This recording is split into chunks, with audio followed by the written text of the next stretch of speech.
سڵاتان لێبێ بەڕێزان بەخێر هاتن بۆ تاقیکردنەوەی دەیەم و Live in the UK Test 10.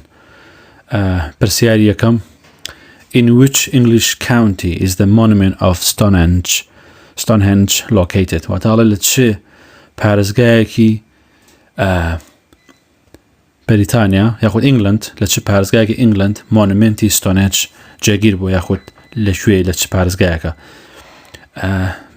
بێدفۆردشایە، چەشایە، وێڵشایە، کۆرنوۆڵ. ستۆنهنج چەند بەردێکن ئەگە بینی بێتان لە وێنە شتا یاخود لە وێنەی کۆمپیوتەرەکان تا باگراونی کۆمپیوتەرەکانە هەبووە کاتی خۆی هەبوو چەند بەردێکن دانراون بە بەرزی باریکن وەکو مۆنومنت وایە زۆر مێژوەکەی بۆ زۆر لەمە پێش 3-4 ساڵ پێش داگەڕێتەوە. وەڵامی خۆت هەڵبژێرە. وەڵامی من وێڵشایە. The ancestor of the first farmer probably came from the southeast Europe. These people built houses, tombs and monuments on the land. One of these monuments, Stonehenge, still stand in what is now the English county of Wiltshire. The ancestor wata baobapiran. Allah baobapirani the ancestor of the first farmer. Allah ageri here باوباپیرانی جوتیارەکان کە هاتون بۆ ئەوروپا بۆ باشووری ڕۆژهەڵاتی ئەوروپا. These people built houses. ئەمانە خانوویان دروست کردووە، گۆڕیان دروست کردووە، مۆنومنتیان دروست کردووە لەسەر ئەم خاکە. One of the monument Stonehenge. یەکێ لەو مۆنومنتانە Stonehenge تاکو ئێستاش ماوە و لە شارەوانی لەژێر پارێزگای هینە وێڵشایە county 5 هەری زۆرەکەی 6 شارە پێڵەن county. پرسیاری دووەم: What is the best known work from Robert Burns? ئەڵە باشترین ئیشی Robert Burns کامەیە کە پێی ناسراو بێ؟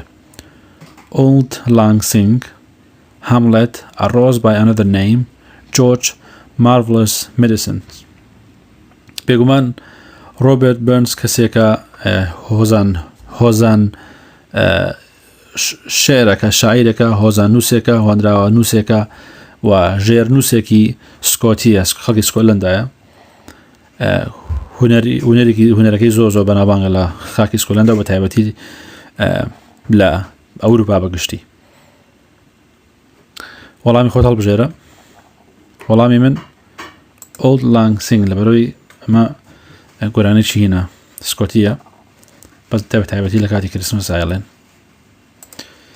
ئەڵە Burns best known work واتە باشترین ئیشی Burns واتە باشترین هونەری Burns بەرهەمەکەی probably the song Old پێمە وایە کە گۆرانی Old Lang Syne بێ which is sung by people in the UK کە لەلایەن خەڵکی بەریتانیا و گۆرانە بەردەوامە وترێتەوە و لە وڵاتەکانی تریشە هەبە بەردەوامی بەکاردێ و لێ ئەدەنەوە بە تایبەتی لە سەری ساڵە بە زمانی خۆیان سکۆتلەندی بەو ڕستە دەست پێەکە Hogmanay as it's called in Scotland. پرسیاری سێم: Which of the following crosses does not form part of the Union flag? ئەگەر بینیتان بێ پێشتر ئاڵای بەریتانیا پیشاندان Union flag. ئەڵە کامێک لە ئەم خاچانەی خوارەوە بەشێک نییە لە ئاڵای Union flag. The cross of the St. George, patron saint of England, the cross of St. David, patron saint of Wales, the cross of St. Patrick, patron saint of Ireland, the cross of St. Andrew, patron saint of Scotland. بەڕێزان ئەمانە ئەگەر ببین the cross of ئەمانە خاچێک بوون یاخود هێمایەک بوون کاتی خۆی ئەم کەسانە دروستیان کردووە لەبەرەوەی کەسانێکی بەناوبانگ و شارەزا و دەسەڵاتدار بوون لە مێژووی ئەم وڵاتەیە. وەڵامی خۆت هەڵبژێرە. چ ئاڵایەک یاخود چ هێمایەک لە ئاڵای Union فلاگانیە پێشتر باسمان کردووە؟ وەڵامی من the cross of St. David, patron saint of Wales لەبەرەوەی لە ئاڵای Union فلاگانیە. The cross of St. David, patron saint of Wales, does not form part of the Union flag because when the first Union flag was created in 1606 from the flags of Scotland and England, the Principality of the Wales was already united with England. على خاچەکەی Saint David پیرۆز و پارێزەری Wales does not form a part of union. نابێتە بەشێک لە ئاڵای Union Flag واتە یەکێتی ئاڵای یەکێتی یەکگرتن.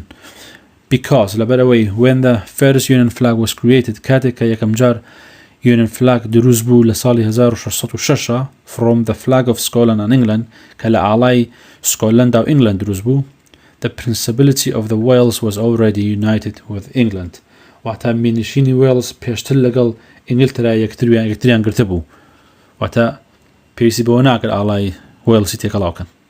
پێشترم وەڵامم ئەم پرسیارەمان لێ کراوە بەڵام بە شێوازی تر. What day is Halloween celebrated? هەڵەوین لە ڕۆژێکە یادەکرێتەوە. هەڵەوین نزانەوەی کە لە بەریتانیا بەتایبەتی یاخود لە وڵاتانی تر تۆزە هێمای شەیتان و شتانە یاخود سەیر و سەمەر و ترسناک بەکاردێنن. لە بەریتانیا کوولەکە و شتی وایە دوو کونی تێکەن ئاگری شتی هاون مۆمێک. 3 November, 3 October, 14 of February و 31st of October. وەڵامی هەڵبژێرە. وەڵامی من 31st of October واتە 31 October. Halloween is celebrated on the 31st of October. پرسیاری پێنجەم Who was the first British distance runner to win a golden medal in the Olympic Games in the 10,000 meter? ئاڵە چێ بوو یەکەم کەسی بەریتانی کە بتوانێت ڕاکردنی دوور و درێژ ڕاکردنی بەشدابێت لە ڕاکردنی درێژ و مەدەلیای ئاڵتون بەدەست بێنێت لە یاری ئۆلمپیکی 10,000 کیلۆمەتر 10,000 مەتری واتە 10,000 مەتر ینی 10 کیلۆمەتر چێ بوو کە ئەو مەدالیای بەدەستێنە؟ مۆ فارە، برادلی ویکس، سێر کریس هۆی، دەیڤید ویە. وەڵامی خۆت هەڵبژێرە؟ وەڵامی من مۆ فەرە. بەڕێزان مۆ فەرە مۆ یعنی محەممەد هێنەجا پێڵم مەو کابەکە بیتان بێ کابراژی سۆماڵیە مل درێژێکی باریکی درێژەیە زۆر خێرا بوو. هەڵە مۆ فەرە لە ساڵی 1970 لەدایک بووە. برتش ئەندین هاوڵاتیە وڵاتەیە بە ڕەگەز ئینگلیز نیە بەڵام برتشەوە تا ڕەگەزنامەی وڵاتی هەیە distance runner کە ڕاکردنی دوور و درێژەکە born in Somalia خەڵکی سۆماڵیایە. He won golden medal in 2012 Olympics for 5,000 and 10,000 meters واتە 2012 مەدەلیای ئاڵتوونی بردەوە لە ئۆلمپیکە لە پێشبڕکەی 5,000 مەتری و 10,000 مەتری واتە 5 کیلۆمەتر و 10 کیلۆمەتر. And is the first Briton to win the Olympic golden medal in the 10,000. یەک بۆ ئەمە یەکەم بەریتانیە کە مەدەلیای ئاڵتوونی لە ئۆلمپیکا بباتەوە ئی 10,000 مەتری واتە 10 کیلۆمەتری. ئەگەر ئەتانەوێ باشتر ئەم شتانە لە بەرکەن باشتر وایە زانیارەکان وا لە بەرکەن کە بۆ خۆتان پێویستان پێ بێلایەندیان نەک بۆی لە بەریکی تاقیکردنەوەکە لەت منە تاقیکردنەوە دەرچوتەوە لەبەرەوەی تۆ پێویست بەم ڕۆژگارە پێویست بەم زانیارانە بەڕاستیە بێ زۆر گرنگە کە بیزانی. پرسیاری شەشەم Which of the following statement is true? ئەڵە کامێ لەم دەستەواژانی خوارەوە ڕاستە. For some Scottish people هۆگەنەی is a bigger holiday than Christmas. ئەڵە بۆ هێندێک خەڵکی سکۆتلەندا هۆگەنەی ڕۆژێکی زۆر گەورەتر لە ڕۆژی کریسمس. هۆگەنەی لە بە زمانی سکۆتی واتە دوایین ڕۆژی ساڵە کۆنەکە. بەستی بۆ منە ساڵی 2024 سیوەکی 12 2024 ئەوان دوایین ڕۆژە یادیەکەنەوە. For some Scottish people هۆگەنەی is a bigger holiday than New Year. ئەڵە بۆ هێندێک خەڵکی سکۆتلەندا هۆگەنەی ڕۆژێکی زیاد گەورەترە لە سەری ساڵ. For some Welsh people هۆگەنەی is a bigger holiday than Christmas. بۆ هێندێک خەڵکی Welsh هۆگەنەی ڕۆژی گەورەترە لە کریسمس یاخۆ پشوێکی گەورەتر لە کریسمس. For some Irish people هۆگەنەی is a bigger holiday than New Year's. بۆ هێندێک خەڵکی ئایرلند یاخۆ ئایریش هۆگەنەی هۆڵدەیەکی یاخۆ پشوێکی گەورەتر لە دوایین ڕۆژی سەری ساڵ. وەڵامی خۆت هەڵبژێرە کام دەستەواژانە ڕاستە. ئەگەر لە پرسیارەکە تێبگەی وەڵامەکەی زۆر ئاسانە. هۆگەنەی پەیوەندی نییە بە وێڵشەوە ئەو یەکەم شت پەیوەندی نییە بە ئایرلندیشەوە ئایریشەوە پەیوەندی هەیە بە سکۆتلەندەوە وەڵامی من ئەمەیە. For some Scottish people Hogganay is a bigger holiday than Christmas. واتە ئەو پێیان وایە گوڵە ڕۆژی گەورەتر لە Christmas. In Scotland, and the 31st of December is called Hogganay. واتە سیوەکی 12 لە سکۆتلەندا پێڵەن Hogganay. And 2nd of January واتە 2 also a public holiday واتە 2 هەر پرۆژی پشیگشتیە. For some Scottish people Hogganay is a bigger holiday than Christmas. بۆ هەندێک خەڵکی سکۆتلەندا Hogganay گەورەترە لە جێژنی Christmas. پرسیاری حوتەم light-hearted plays with music and comedy, which are enjoyed by family audiences and based on fairy stories are known as children's plays, pantomimes, hagomine, paradise, bubburn parades. Light-hearted plays with music and comedy. کوردیەکەی light-hearted واتە کەسێکی دڵخۆش بێ، کەسێک بە قساکە پێکەینەکە زۆر دنیا بەجددی ناگرێ، وەکو کۆمیدیا وایە بە گۆرانی و بە قسەی خۆش و گاڵتەگەفەوە لەگەڵ گۆرانیە. which are enjoyed by family لە شانۆکان پێشکەش دەکرێت کە خەڵک لە وەکو خێزان بە تایبەتی مناڵ و خێزانوانە بەشداری ئەو شانۆیەکەن کە بنەمایەکی یاخود چیرۆکی ئەفسانەیە نمایشەکرێت بە چی ناسراوە. ئەو دەستەواژە چی بیاڵن کەسێک لەسەر شانۆیەک بە قسەی خۆش و گاڵتۆگەڤە بە گۆرانی و بە میوزیکەوە شانۆیەک پێشکەش کات بە خێزان و مناڵ و بە تایبەتی کە چیرۆکێکی ئەفسانەیە بە چی ناسراوە.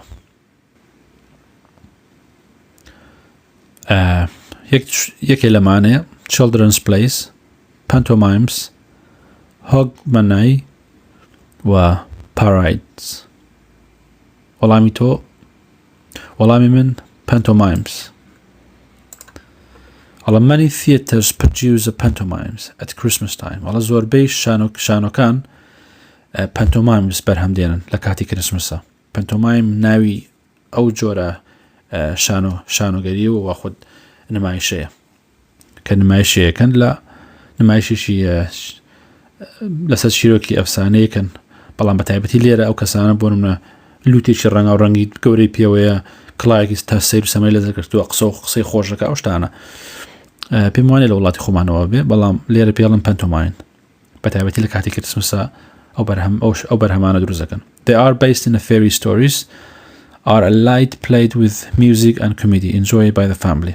لە کاتی کریسمسایە و لەسەر بنەمای چیرۆکی ئەفسانەیە و کەسێکی دڵخۆش و گاڵتۆگەف بە گۆرانی و بە قسەی خۆشەوە خێزانەکان خۆشی لێبین و پێکەنی نەکەن. پرسیاری هەشتم What British actor was best known for his roles in various Shakespeare's plays?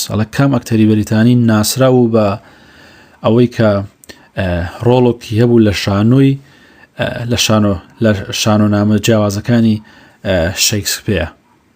ئەکتەرێکی بەریتانی بوو، زۆر بەناوبانگ بوو کە ناسرا بوو بۆی کە ڕۆڵێکی بەرچاوی هەبوو لە شانۆ جیاوازەکانی شێکسپیر شانۆنامەکان. سێر لۆرنس ئۆلیڤیا، جۆسف تێرنەر، ئەندریو لۆید وێبە، تیم ڕایس. وەڵامی هەڵبژێرە. وەڵامی من سێر لۆرنس ئۆلیڤیا. The Laurence Olivier Awards take place annually at different venues in London. There are a variety of categories including Best Director, Best Actor and Best Actress. The awards are named after the British actor Sir Laurence Olivier. Late Lord Olivier, who was the best known for his roles in various Shakespeare's plays. The Laurence Olivier can nawi shanoke nawi au in bubran Laurence Olivier Awards خەڵاتی Laurence Olivier بۆ ناسراوە بۆ ئەو شوێنێکە کە خەڵاتەدا ئەڵە بەوە لەوە ناودراوە کە Laurence Olivier ئەوەنە شانۆی جیاوازیە کرد لە چیرۆکەکانی شێکسپیر، بۆیە ناوی ئەو خەڵات ڕێکخراوی خەڵاتیان ناوە لۆرنس ئۆلیڤیە ئەوەردز و ساڵانە بەردەوام ئەو خەڵاتانە پێشکەش دەکرێت لە شوێنی جیاوازە لە لەندەنە. There are a variety of categories including the best director. وهروەها خەڵاتەکان پێشکەش دەکەن بە کەسانی جیاواز وەکو director, best actor, best director, best actor and best actress. واتە خەڵات لەو شوێنە پێشکەش دەکرێت بە باشترین دەرهێنەرەکان، باشترین ئەکتەرەکان ئی پیا و یافرەت. The award are named after the British actor Sir Lord. وعلى خەڵات شوێنی خەڵاتە کە یادیکرێتەوە ساڵانەوە خەڵات پێشکەش بە خەڵکەکرێت ناوی لێنراوە لە دوای ئەکتەرێکی بەریتانی بە ناوی سێر لۆرنس ئۆلیڤیە لەید لۆرد ئۆلیڤیە ئەوە ناوەکەی تریانتی who was best known for his roles کە ناسراوە بە دەورەکانی in various Shakespeare plays ناسراوە بە دەورەکانی لە شان و نامە جیاوازەکانی شێکسپیر. پرسیاری نوێیەم who built the Tower of London after becoming king in 1060 ئەڵێ چێ باڵەخانەی لەندەنی دروست کرد لە دوای ئەوەی کە بوو بە پاشا لە ساڵی 1066 Oliver Cromwell, Henry VIII, William the Conqueror, Henry VII. کامیان بوو؟ کام پاشایە بوو؟ وەڵامی تۆ چییە؟ وەڵامی من William the Conqueror. واتە ویلیەمی داگیرکەر. The Tower of London was first built by William the Conqueror after he became king in 1066. الله باڵەخانەی لەندەنەکە بینیم بەیانەت باڵەخانەیەکە کە پای زۆر گۆری پێوەیە بە دیزاینێکی و بە دیکۆرێکی زۆر جوان دروست کراوە لە نزیک وەستمینستەرە. ویلیام the Conqueror ویلیەمی داگیرکەر دروستی کرد لە دوای ئەوەی کە بوو بە پاشا لە 1066. کۆنکەیانی داگیرکەر. پرسیاری دەیەم who succeeded David Cameron as a prime minister after the referendum on the UK's membership of the European Union. چێ دیوید کامێرۆنی سەرخست بۆ ئەوەی بێتە سەرۆک وەزیران دوای ئەوەی کە ڕێفراندۆم کرا لەسەر ئەوەی کە یەکی شانشینی یەگرت و ئەندامەتی شانشینی یەگرت و لە یەکێتی ئەوروپا کاتێک کە ڕێفراندۆم کرا دوای ئەوە چێ دیوید کامێرۆنی سەرخست؟ بۆریس جۆنسن، تێرێزا مەی، گۆردن براون، لیز ترەس. ئەمانە هەموو سەرۆک وەزیرانی بریتانیا بوون. وەڵامی خۆت هەڵبژێرە. تێرێزا مەی وەڵامی من. David Cameron was succeeded as a prime minister after the Brexit referendum by Theresa May on 13 July 2016. کاتێکە ڕێفراندۆم کرا سەرۆک وەزیران دووبارە هەڵبژێردراوە لە بەروی سەرۆک وەزیران تێرێزا مەی لەسەر هین بوو لەسەر دەسەڵات بوو وازیەنە بۆیە سەرۆک وەزیران یارمەتیدا بۆی کە یارمەتی دیوید کامێرۆنیدا کە بۆی بێتە سەرۆک وەزیرانی دوایەوە بۆیە بوو بە پرام مینیستەری بەریتانیا دوای 11 حوتی 2016. پرسیاری 11 who composed a suite of pieces themed around the planets and the solar system called the planets? The Edward Elgar, the George Frederick Handel, the Gustav Holst, Sir William Walt. ئەم پرسیارە ئەگەر زمانت باش نەبێ بەڕاستی قورسە لەبەری پیتەکانی زۆر بەقوتە ئەڵە who composed a suite compose یعنی نووسین بەڕاستی یان ڕۆت بە شێوازێکی ئاسانتر who composed a suite واتە زنجیرەیەک گۆرانی یاخود زنجیرەیەک ڕستە کە بۆ نۆکو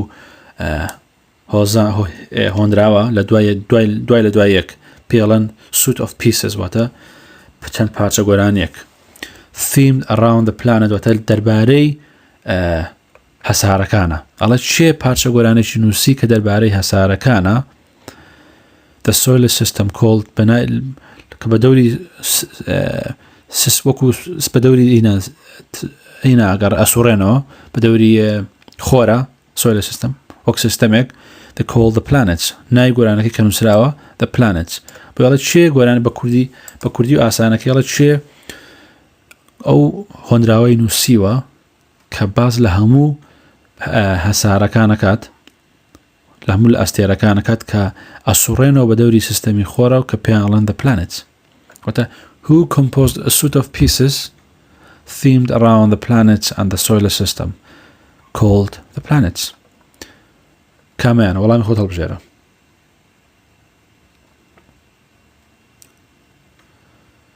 والله من Gustav Holst. Alle important British composer include Gustav Holst. Alle کەسێکی بەریتانی زۆر بەناوبان کە نووسەرە include بەناوی Gustav Holst, whose work includes the planets, a suite of pieces themed around the planets and the solar system. Ale هیچی لە who work includes کە ئیشەکانی بریتین لە the planets واتە ناوی ئەو ئیشەیەکە کردوێتی a suite of pieces واتە هۆنراوەیەکە themed around the planets and the solar system واتە هۆنراوەیەکە یاخود suite of pieces واتە چەند ڕستێکی هۆنراوەیەکن کە دەربارەی themed around the planet کە دەربارەی سوڕانەوەی هەسارەکان بە دەوری یەکترە و لە بۆشای ئاسمانە هەمویان بە دەوری خۆرە solar system and the solar system. هیوادارم تێگەش بێتن لە ناوجەرگەی پرسیارەکە لە بەرەو پرسیارە خۆی قورس ئەگەر زمانت باش نەبێت. پرسیاری 12 What was the population of the UK in 1998? دانیشتوانی بریتانیا چەند بۆ لە ساڵی 1998 40 ملیۆن 50 ملیۆن 55 ملیۆن 57 ملیۆن وەڵامێک هەڵبژێرە. وەڵامی من 57 ملیۆن. The population of the UK in 1998 was 57 million people. واتە دانیشتوانی بریت شانشینی یەکگرتوو لە ساڵی 1998 57 ملیۆن. پرسیاری 13 Who is the chief officer of the House of Commons? هەڵە چێ ئەفسەری سەرەکی یاخود بەرپرسیاری سەرەکی House of Commons. House of Commons بەشێکە لە پەرلەمان بەڕێزان. خۆی پەرلەمانی بەریتانیا لە دوو بەش پێکاتەوە House of Commons and و House of Lords. House of Commons ئەو کەسانە کە لەلایەن خەڵکەوە هەڵبژێردراون لە پەرلەمانی بەریتانیان بڕیارەدەن بڕیار و شت پێشکەشەکەن یاساکەن یاسا دەرەکەن و دواییش House of Lords کە لەوان باڵای بەرزترە بەسەر ئەو یاسایانە ئاچێتەوە بەسەر ئەو بڕیارانە ئاچێتەوە. The Prime Minister, the Speaker, the Archbishop of Canterbury, the Leader of the Opposition. شێیە the Chief Officer واتە ئەفسەری سەرەکی یاخود بەرپرسی سەرەکی House of Commons. وەڵامی تۆ چییە؟ وەڵامی من the Speaker. Debates in the House of Commons are chaired by a Speaker. This person is the Chief Officer of the House of Commons. واتە گفتوگەکانی ناو House of Commons کە بەشێکە لە پەرلەمان chaired by a Speaker واتە سەرپەرشتیگری لەلایەن وتەبێژی یاخود سەرۆکی پەرلەمانەوە سەرۆکی House of Commons. This person is the Chief Officer of the House of Commons. ئەم کەسە ئەفسەری سەرەکی یاخود قسەکەری سەرەکی House of Commons کە بەشێکە لە پەرلەمان. پرسیاری 14 What characterizes the British Constitution? واتە چ تایبەتمەندیەک دەستوری بەریتانیا لە دەستوری بەریتانیا جیاکاتەوە چ تایبەتمەندێکی جیاواز دەستوری بەریتانیا جیاکاتەوە. It was written by the Prime Minister ئەڵە لەلایەن سەرۆکوەزیران نووسراوە. It was written by the King لەلایەن پاشا نووسراوە. It's not written down in any single document and therefore it is described as unwritten. It was written by Henry VIII. ئەڵە لە هیچ شوێنێک لە هیچ تاکە دۆکومنتێکە نەنووسراوە. Therefore کەواتە پێناساکرێ وەکو نەنووسراوێک. It was written by the Henry VIII. ئەڵە لەلایەن پاشای هێنری هەشتەمەوە نووسراوە. وەڵامی خۆت هەڵبژێرە. پێشتر باسی ئەممان کردووە. پێشتر باشی دەستوری بەریتانیامان کردووە. وەڵامی من ئەمەیە. It's not written down in any single document. واتە لە هیچ دۆکومنتێکە دەستوری بەریتانیا نەنووسراوە. And therefore it is described as unwritten. کەواتە پێناساکرێت بە نەنووسراو. The British Constitution is not written down in any single document and therefore it is described as unwritten. دەستوری بەریتانیا لە هیچ دۆکومنتێکە نەنووسراوە بۆیە کەواتە پێناساکرێ وەکو نەنووسراو. پرسیاری 15 How old was Queen Victoria when she became queen in 1837? A week old, 4 years old, 20 years old, 18 years old. واتە تەمەنی شاژن ڤیکتۆریا چەند بوو کاتێک کە بوو بە شاژنی بوو بە شاژن لە ساڵی 1837 تەمەنی چەند بوو؟ هەفتەیەک بوو، 4 ساڵ بوو، 20 ساڵ بوو، 18 ساڵ بوو؟ وەڵامێک هەڵبژێرە.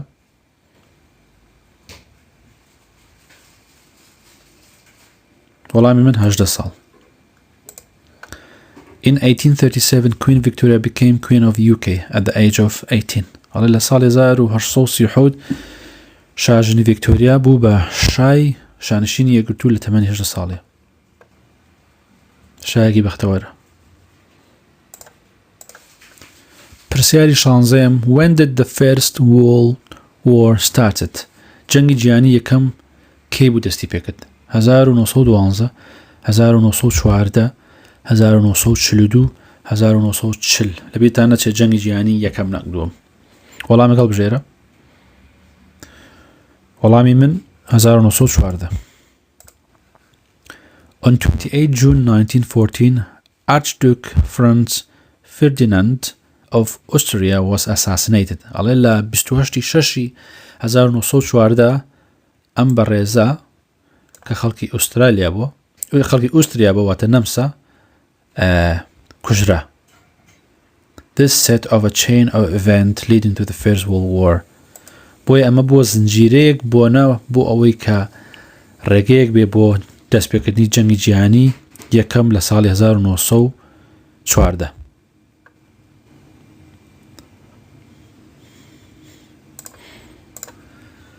پرسیاری حەڤەیەم Who forms the judiciary? ئەڵێ چێ دەسەڵاتی دادوەری پێک دێنێ؟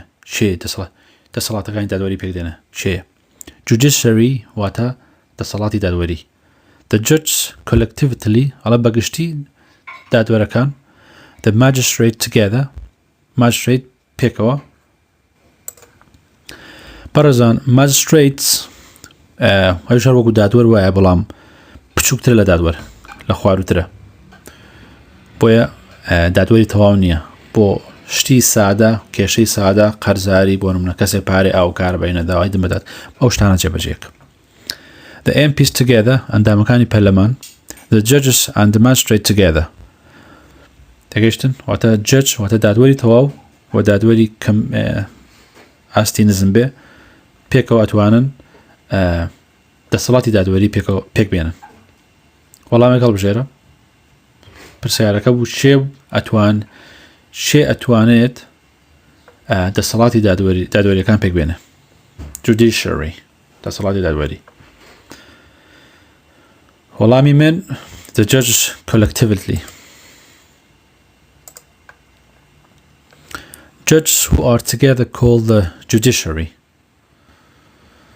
are responsible for interpreting the law and ensuring the trials are conducted fairly. ئەڵێ دادوەرەکان who are together called judiciary پێکەوە پێڵێن دادوەرەکان دەسەڵاتی دادوەرەکان are responsible for interpreting واتە بەرپرسیان لە وەرژێڕانی یاساکان و ئەبێ دڵنیایکەنەوە that the trial are conducted fairly ئەبێ دڵنیایکەنەوە کە دادگاکە بە عەدالەت ئەڕۆ بەڕێوە. trials هەر بەمانای هیندێویش بەنانەی دادوەردێ دادگا دێ واتە دەبێت دڵنیایکەنەوە دادوەرەکان کە بە دادپەروەرانە ئەو دادگایە بەڕێوە بن. پرسیاری 18م Which of the following is a musical venue located in London? ئەڵێ کامێک لەمانەی خوارەوە کە جێگەیەکی مۆزیک ژەنینە وەکو هۆڵێک وایە هۆڵێکی مۆزیک ژەنینە لە لەندەن جێگیر بووە. The O2, the Glastonbury, the Dome, the Fringe. کامیانە؟ وەڵامی خۆت هەڵبژێرە. وەڵامی من the O2. Although there are many large venues that host music events throughout the year. ئەڵێ چەنەها ڤێنیوی یەخود قاعی گەورە هەن لە کە گۆرانی تیاوترێت لە سەرتاسەری ساڵەکەیە such as وەکو the O2 in Greenwich, South East London. کاڵێ the O2 ئەوە ناوی ئەو ڤێنوێ ناوی ئەو شوێنەیە لە گرینویچە لە باشووری ڕۆژهەڵاتی لەندەنەوە باشووری ڕۆژهەڵاتی لەندەن ئەوتو پرسیاری 19 Who directed the movie The Killing Fields in 1984 واتە چێ دەرهێنەری فلیمی The Killing Fields واتە کوشتنی چێڵگەیەک لە ساڵی 1984 رۆنالد جۆف هۆگ هودسن کیڤن مەکدۆنالد نیکۆلاس ڕیۆک وەڵامی هەڵبژێرە وەڵامی من Roland Joff. The Killing Fields 1984 was directed by Ronald Field. Wata am filma derhenerekei Ronald Field bo.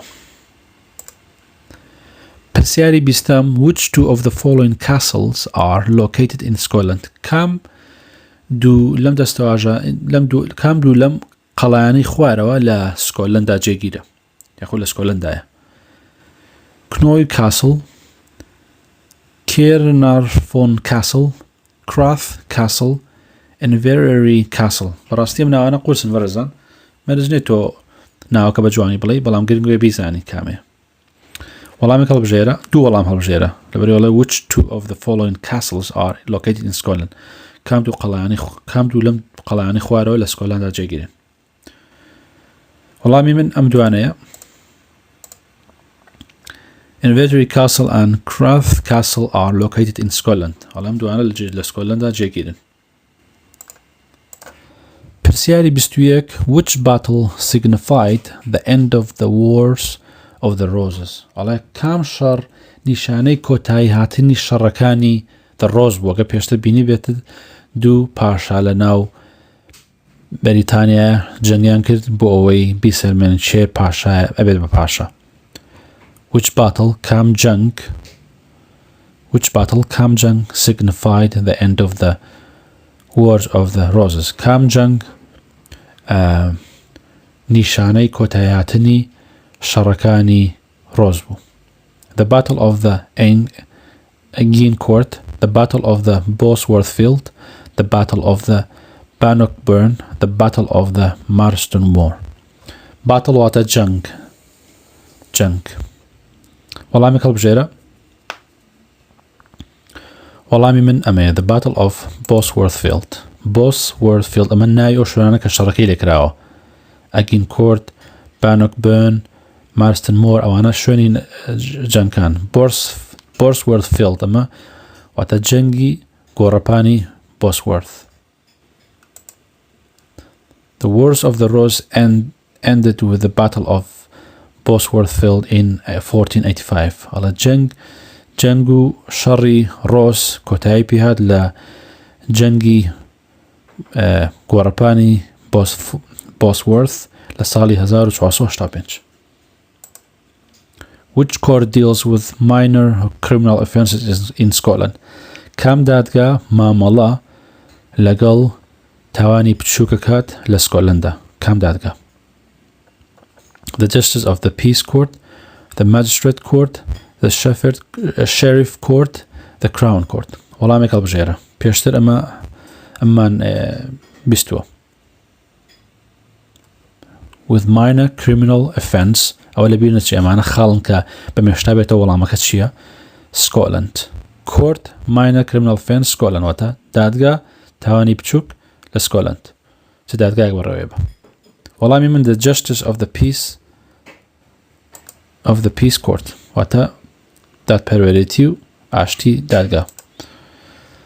The Scotland minor criminal offence go to the Justice of the Peace Court. ئەڵێ لە سکۆتلەندا تاوانی بچووک ئەچێ بۆ Just of Peace Court.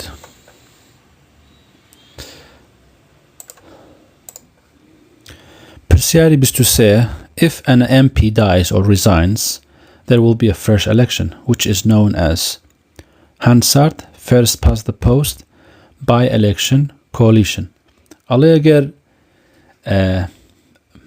ئەندام پەرلەمانێک مرد یاخود دەستی لە کار کێشایەوە دەنگدانێکی تازا کرد کە ناسراوە بە ئەمانە Hansard, first past the post, by-election coalition هەنساردەوە ناوە first past the post چێ دەنگی زیاتری بەدەستێنە ئەوەیە by-election واتە دەنگدانی بازنەیی coalition واتە هاوپەیمانی واتە ئەگەر ئەندام پەرلەمانێک مرد یاخود دەسی لە کار کێشایەوە دەنگدانێکی تازە ئەکرێت کە ناسراوە بە چی وەڵامی هەڵبژێرە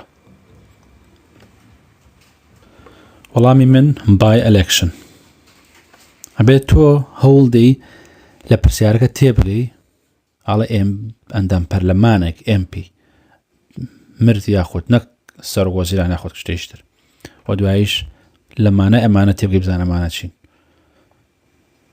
by-election هەڵبژێرم من ئەڵێ if an MP dies or resigns there will be a fresh election ئەگەر ئەندام پەرلەمانێک مرد یاخود دەسی لە کاکێشایەوە بێ دەنگدانێکی تازە ئەکرێت ئەو دەنگدانش پێوترێت by-election in his or her constituency واتە دەنگدانێکی تازە ئەکرێت بەڵام نەک لە هەموو وڵاتەکە تەنها لە ئەو ناوچەی کە ئەو سەرپەرشتیاری کردووە یاخود بە پرسیارەتی ئەو بۆ نمونە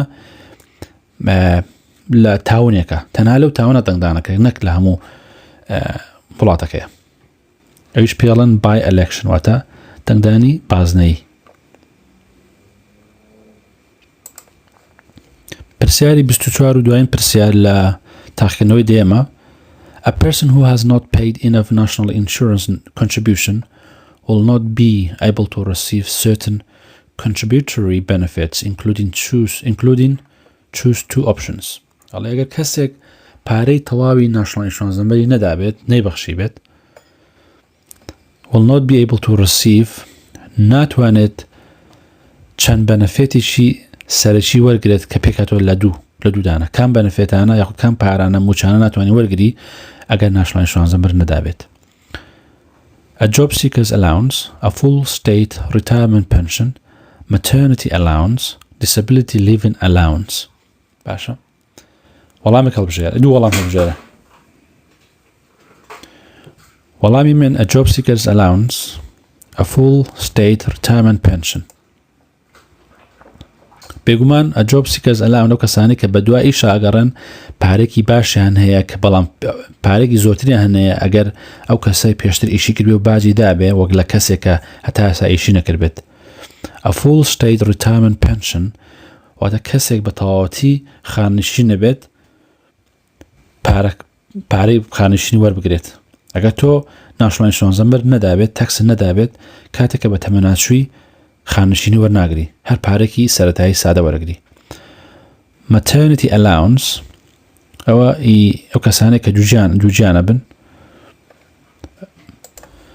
disability living allowance بە کوردی بە مانای دەرماڵە دێ واتە دەرماڵی دووجیانی دەرماڵی کەمەندامەتی ژیان و خانشینی job seeker allowance دەرماڵی گەڕان بە دوای ئیشە check correct anyone does not pay enough national insurance contribution هەر کەسێک پارەی تەواو یاخود تەواو نەبەخشێ national insurance number will not be able to receive certain contributory benefits واتە ناتوانێت ئەو داهاتانەی کە پێویستن یاخود ئەو بەنەفێتانەی کە ئەوێ داوای کە لە ئایندەیە ناتوانێت وەریگری ئەمیژەم دوانەیە job seeker allowance و full state retirement pension ئەمە کۆتایی تاقیکردنەوەی دەیەم بوو هیوادارم سوتان لێ ببینی بێت لە تاقیکردنەوەی 11 تان بینم